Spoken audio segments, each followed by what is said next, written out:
नमस्कार मित्रांनो, आज आपण बनवणार आहोत पाणीपुरी घरी।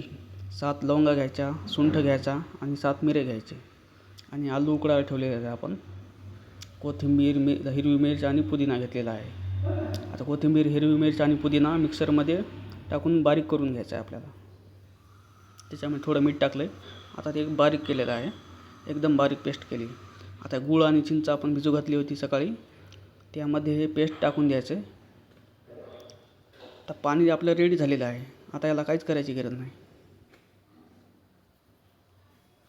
आता आपण त्याच्यामध्ये काळं मीठ टाकूया पाण्यामध्ये। आता हे आपण रवा घेतलेला आहे, त्यामध्ये थोडं गव्हाचं पीठ, हे पुरी बनवण्यासाठी त्यामध्ये तेल टाकलंय आणि वरून पाणी टाकायचं। त्याचा उंडा बनवून घ्यायचा आहे। त्याच्या आता पुऱ्या तयार केल्या आहेत आपण। या पाणीपुरी तयार झालेली नंबर 1।